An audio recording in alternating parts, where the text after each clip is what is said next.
Hello दोस्तों, स्वागत है आप सभी का एक बार फिर से एक नई वीडियो के साथ।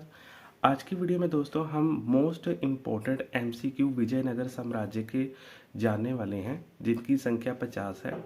ऐसे 50 एमसीक्यू क्वेश्चन आंसर होंगे आज की वीडियो में, जिनको हम जानेंगे विजयनगर साम्राज्य से रिलेटेड। तो जान लेते हैं हमारा जो आज का पहला जो क्वेश्चन है वो कौन सा है। तो हमारा आज का जो पहला क्वेश्चन है वो है, विजयनगर साम्राज्य की स्थापना कब हुई। तो विजयनगर साम्राज्य की जो स्थापना हुई थी 1336 में हुई थी। नेक्स्ट हमारा जो दूसरा क्वेश्चन है वो है, विजयनगर साम्राज्य की स्थापना किसने की थी, यानी कि जो विजयनगर के जो संस्थापक थे वो कौन थे। जो विजयनगर की स्थापना हुई थी वो हुई थी हरिहर और बुक्का के द्वारा। नेक्स्ट हमारा जो क्वेश्चन है, विजयनगर का शाब्दिक अर्थ क्या होता है। विजयनगर का जो शाब्दिक अर्थ होता है विजय का शहर। नेक्स्ट जो हमारा क्वेश्चन है वो है, हरिहर एवं बुक्का के बीच क्या संबंध था। जो हरिहर था और बुक्का था उनका आपस में क्या संबंध था। तो दोनों जो थे भाई थे, उनका आपस में भाई का संबंध था। अगला जो हमारा क्वेश्चन है वो है, विजयनगर की राजधानी का क्या नाम था। तो विजयनगर की जो राजधानी थी उसका नाम हम्पी था।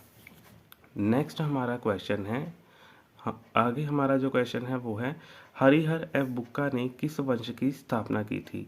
तो हरिहर और बुक्का ने संगम वंश की स्थापना की थी। नेक्स्ट हमारा क्वेश्चन है, संगम वंश के संस्थापक कौन थे। संगम वंश के जो संस्थापक थे वो थे हरिहर और बुक्का। अगला हमारा क्वेश्चन है, विजयनगर साम्राज्य भारत के किस भाग में स्थित था। तो विजयनगर जो साम्राज्य था वो भारत के दक्षिण भाग में स्थित था, यानी कि दक्षिण भारत में स्थित था। अगला हमारा क्वेश्चन है, विजयनगर साम्राज्य की जो राजभाषा थी वो क्या थी। तो विजयनगर की जो राज्य भाषा थी वो थी तेलुगु। तेलुगु जो थी विजय। अगला हमारा क्वेश्चन है, हरिहर एवं बुक्का किस काकतीय शासक के सामंत थे। तो हरिहर और बुक्का प्रताप रुद्रदेव के काकतीय शासक के सामंत थे। प्रताप रुद्रदेव। नेक्स्ट हमारा 11वां क्वेश्चन है, कौन से वंश ने विजयनगर पर शासन किया। तो सलूब वंश, तलूब वंश और अराविडु ने जो विजयनगर पर शासन किया था। अगला हमारा क्वेश्चन है, संगम वंश का प्रथम शासक कौन था। तो संगम वंश का जो प्रथम शासक था वो हरिहर था। नेक्स्ट हमारा क्वेश्चन है, संगम वंश का अंतिम शासक कौन था। तो संगम वंश का जो अंतिम शासक हुआ था वो था विरूपाक्ष द्वितीय। इसी के साथ हमारा अगला क्वेश्चन है, विजयनगर की मुद्रा क्या थी, यानी कि विजयनगर जो साम्राज्य था उसकी करेंसी जो मुद्रा पेगोड़ा थी। पेगोड़ा। अगला हमारा क्वेश्चन है, किस शासक ने वेद मार्ग प्रतिष्ठापक की उपाधि धारण की थी। तो बुक्का प्रथम जो था उसने वेद मार्ग प्रतिष्ठापक की उपाधि जो धारण की थी। नेक्स्ट हमारा जो क्वेश्चन है वो है, संगम वंश सर्वप्रथम महाराजाधिराज की उपाधि धारण करने वाला प्रथम शासक कौन था। तो हरिहर द्वितीय जो था उसने सर्वप्रथम महाराजाधिराज की उपाधि धारण की थी सर्वप्रथम।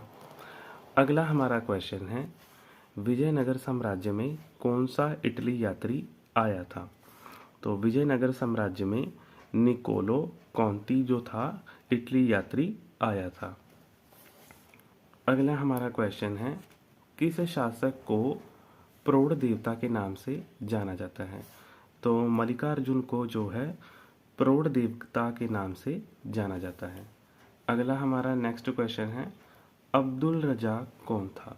तो अब्दुल रजाक जो था वो फारसी राजदूत था विजयनगर साम्राज्य का। अगला हमारा क्वेश्चन है, निकोलो कॉन्टी जो विदेशी यात्री था वो किसके शासनकाल में आया था।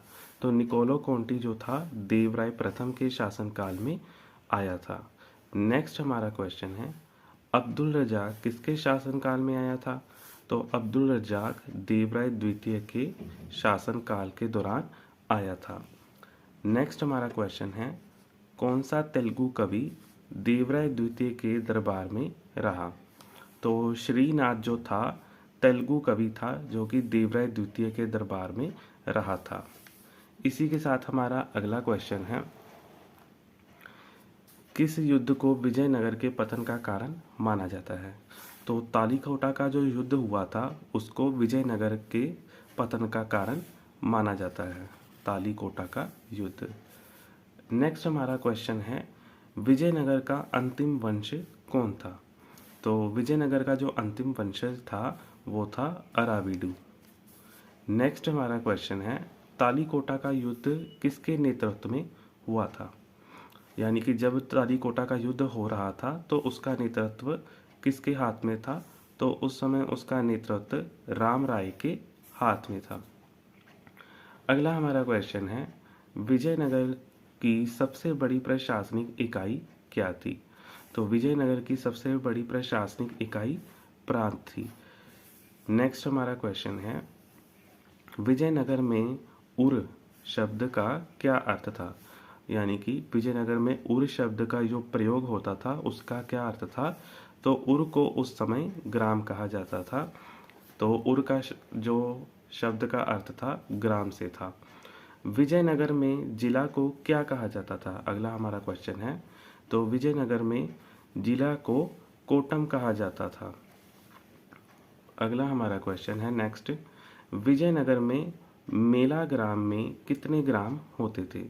तो विजयनगर में मेला ग्राम में 50 ग्राम होते थे। 50 ग्रामों को मिलाकर ही मेला ग्राम बनता था, तो जिसे मेला ग्राम कहा जाता था। अगला हमारा क्वेश्चन है, विजयनगर की आय का बड़ा साधन क्या था? तो विजयनगर की आय का बड़ा साधन जो था भू राजस्व था। नेक्स्ट हमारा क्वेश्चन है, विजयनगर में विवाह कर किससे लिया जाता था? तो विजयनगर में विवाह कर जो था वर और वधु दोनों से लिया जाता था। अगला हमारा क्वेश्चन है, क्या विजयनगर में दास प्रथा जो प्रचलित थी? तो विजयनगर साम्राज्य में भी दास प्रथा जो थी प्रचलित थी। अगला हमारा जो क्वेश्चन होगा वो है, विजयनगर में देवदासी किसे कहा जाता था? तो जो स्त्रियां मंदिरों में रहती थी उन्हें विजयनगर में देवदासी के नाम से जाना जाता था। अगला हमारा क्वेश्चन है, विजयनगर साम्राज्य को अन्य किस नाम से जाना जाता है? तो कर्नाटक साम्राज्य के नाम से विजयनगर साम्राज्य को अन्य नाम है जो कि विजयनगर साम्राज्य का, जिसको कर्नाटक साम्राज्य के नाम से भी जाना जाता है। अगला जो हमारा क्वेश्चन है 35वां, कौन विजयनगर साम्राज्य को विजयनगर साम्राज्य के नाम से जानते थे? तो इसका जो सही आंसर होगा वो होगा पुर्तगाली।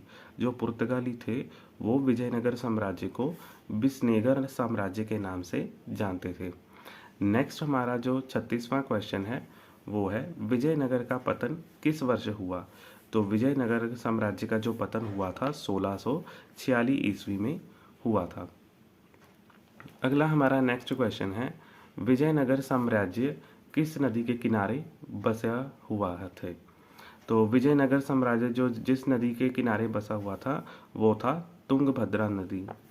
तुंगभद्रा नदी के किनारे पर विजयनगर साम्राज्य जो था बसा हुआ था। अगला हमारा क्वेश्चन है, भारत के किस राज्य में हम्पी का खुला संग्रहालय स्थित है? तो कोलकाता में हम्पी का जो खुला संग्रहालय है वो स्थित है। इसी के साथ हमारा अगला क्वेश्चन है, किस राज्य से विजयनगर का संघर्ष होता रहा? तो बहमनी राज्य से विजयनगर का जो संघर्ष है चलता रहा था। अगला हमारा क्वेश्चन है, तालीकोटा का जो युद्ध किस वर्ष हुआ था? तो तालीकोटा का जो युद्ध हुआ था 1565 ईस्वी में हुआ था। नेक्स्ट हमारा क्वेश्चन है, तालीकोटा का युद्ध किसके बीच हुआ था? तो दक्कन सल्तनतों एवं विजयनगर के मध्य जो हुआ था तालीकोटा का युद्ध। अगला हमारा क्वेश्चन है, तालीकोटा के युद्ध में किसकी पराजय हुई थी, यानी कि किसकी हार हुई थी। तो विजयनगर साम्राज्य की जो हार हुई थी, पराजय। अगला हमारा क्वेश्चन है, विजयनगर का सबसे प्रभावशाली शासक कौन था।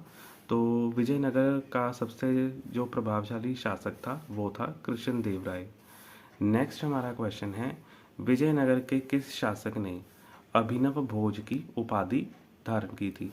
तो रामदेव अरवीडू ने अभिनव भोज की उपाधि जो थी धारण की थी। अगला हमारा नेक्स्ट क्वेश्चन है, कृष्णदेव के दरबार में अष्टदिग्गज कौन कहलाते थे। तो कृष्णदेव के दरबार में अष्टदिग्गज 8 तेलुगु कवि कहलाते थे। नेक्स्ट हमारा 46वां क्वेश्चन है, कृष्णदेव राय ने विजयनगर पर कब तक शासन किया। तो 1509 से लेकर 1529 तक कृष्णदेव राय ने विजयनगर पर जो था शासन किया था। अगला हमारा क्वेश्चन है, अरविंदु शासक का सक्षम सेनापति कौन था। तो राम राय जो था अरविंदु वंश का सक्षम सेनापति था। अगला हमारा क्वेश्चन है, तालीकोटा के युद्ध में कौन सा राज्य शामिल नहीं था। तो जो बरार थे वो तालीकोटा के युद्ध में शामिल नहीं था, वो थे बरार। अगला हमारा जो क्वेश्चन है, 15वीं शताब्दी में विजयनगर साम्राज्य का दौरा किसने किया था। तो 15वीं शताब्दी में विजयनगर साम्राज्य का जो दौरा किया था विदेशी यात्रियों ने किया था। अगला हमारा क्वेश्चन है, विजयनगर में शासन करने वाले सैन्य कमांडरों को क्या कहा जाता था। तो विजयनगर में शासन करने वाले सैन्य कमांडरों को अमर नायक कहा जाता था। इसी के साथ हमारा आखिरी यानी कि लास्ट क्वेश्चन है, अंतिम, दक्कन के बहमनी साम्राज्य की स्थापना किसने की थी। तो दक्कन के बहमनी साम्राज्य की जो स्थापना थी वो हसन गंगू ने की थी। तो आई होप कि दोस्तों आप सभी को आज की वीडियो से बहुत कुछ सीखने के लिए मिला होगा। अगर वीडियो से कुछ सीखने के लिए मिला तो वीडियो को लाइक कीजिए, कमेंट कीजिए और मेरे चैनल को सब्सक्राइब कीजिए, क्योंकि मैं आप सभी के लिए इसी प्रकार से नई नई वीडियो लेकर आता रहता हूँ। अभी के लिए मुझे दोस्तों दीजिए इजाज़त। धन्यवाद।